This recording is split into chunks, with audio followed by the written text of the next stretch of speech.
Morning, guys. Beautiful day out today. Got a little rain today, which is perfect for a little wet ball drills and just get ready for a little bit of wet games. You never know when you're gonna have to go through that adversity. And today's a perfect day. No lightning either, so that's a good thing. Sometimes there's no way you want to go out if there's any lightning or whatever. We know we don't want our kids to get struck, but just to have to move it in, get the cameras in, it's chaos. So it's nice to have a nice day like today. Do you wear different shoes on a day like today? I got some gray shoes on today. Glad you checked out the style. I didn't want to get my white ones too muddy, but we'll do most of our work on the field turf out there, which is one of the reasons we have that, just so we don't tear up that field too bad. But our cleats are no different. You're only allowed to have such long cleats. I don't know what it is, but there's some extra long ones that you can't wear. How do you feel you guys handled first day in pads, and then have kind of handled things since? You know what? First of all, tempo-wise, I was excited with it.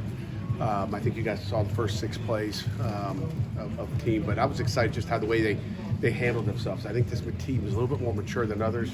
They practiced with the right tempos. The day before they were worse. We put the pads on, they got better. So I don't, we coached the heck out of it, I guess, just trying to keep each other safe and making sure we're smart.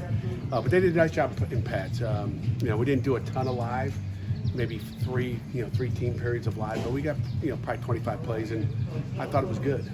We saw some good things on both sides of the ball. What about the lines in particular? What stood out to you, O-line, D-line? The usual. I can't tell you there was anything that stood out about what they did. I think our penalties are down. Knock on wood. As soon as I say that, we'll have 100 of them today. But our penalties were down. And again, I think last spring we had a lot of false starts on the offensive line. So that's one thing that stands out to me right now is we've been a lot more disciplined with a lot more different cadences than normal people have. So I think that's been a positive. Been more focused there. Where does Solomon Shields fit into that competition you have at linebacker? He's right there at the top. I mean, he's a guy competing. He can play both to the field and to the boundary, and he's been running with the ones, and people are trying to unseat him there. I'm sure you stick your head into the offensive huddle from time to time, but how do you get a sense of how the quarterback is commanding the huddle, getting guys lined up, you know what I mean? Yeah, I'm in the huddle a lot, Chris. I'm in the huddle a lot. There's some long, whether they're reading it from the wrist or they got to get it from the sideline, it's a real call. But I'm glad I'm not a quarterback. I can tell you that. I'm not good at memorizing lines. I'd be a bad guy in the movies, like, hey, you didn't get your lines. No, I'm not memorizing those lines. Those quarterbacks do a heck of a job in the huddle. But there's always some hiccups in the huddle. I almost wish we had a mic in that huddle so everybody could hear.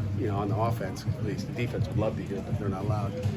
But just to hear how that that huddle's commanded. But they all 3 of the guys that are getting the majority of the reps are doing a nice job in there. But again, it's always a issue of getting out of the huddle and delaying games and all those. So it's something we talk a lot about, Chris. Speaking about communicating on the defensive side of the ball, last year that was a lot of Savasier, a lot of your safeties.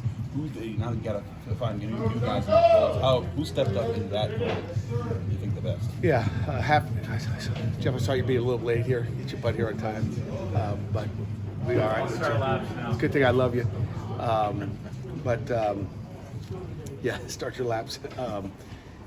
It's that peripheral visions for a linebacker. Going back to your question was communication. I mean, I'll start with Javon McIntyre. He's been the guy. I told you back, I think maybe 5 days ago, about how he's done a good job communicating, and people talked about him being the guy right now. He does the best job. Corners feel comfortable with him because he's giving them the call fast. He knows exactly what he's doing. He's studying it. The other guys are a work in progress, but I think they've all gotten way better than they were in the spring. And then, Shane Simon's a guy, Brandon George, we got a lot of guys that can call it. In the spring, you and Randy both talked. Whenever we would ask you about Javon, we would both say, yeah, he made those picks late, but boy, there were a lot of mistakes in his last few games, some bold, this and that. Yeah. Is he improving that side of the details? No question about it. He wouldn't be a starter. There's no question about it. I mean, that was first game jitters, and he left, Eric Hallett, in the bowl game hanging out in the middle of the field, and Alex sitting on his butt going like, where's my middle of the field player? Everybody thinks Eric got beat. Everybody's probably on Twitter and social media saying, what is he doing? And, ironically, he's doing a heck of a job down in Jacksonville as well, from what I hear. But he's gotten much better that way. I mean, the MAs are down or non-existent right now. But we got more install to do, and that's what we try to press them. Today we'll have a 2-minute at the end of the game, but when things are rolling, we had some missed assignments in the UCLA game that we got to make sure we clean up. We're awful in the 2-minute situation against UCLA, so stuff that we'll clean up again today. And again, there was a lot of young guys on that defense that day, so he was just new, kind of, playing the star position in Delta, and he had a lot of stuff on his plate that day. Was he still doing both? Is he learning both? The Yeah. field and the Oh yeah. boundary? Oh yeah. Field boundaries, the nickel backs. Yeah, he's doing it all. What about PJ as far as the mental side goes? PJ again has gotten a lot better back there. Again, he wasn't where we needed to be in the spring. Sometimes he likes his calls. It's like, no, you can't just like your calls. You got to do the ones that everybody likes that help us in the. So he's learning, but he's funny. I mean, he's like, hey, I don't want to get BD. I was like, wait, hold on a second now. You got to do what we need him to do. So he's come a long way. What about Donovan? Because he's new to the system. Yeah, he's new to the system, and again, he's much.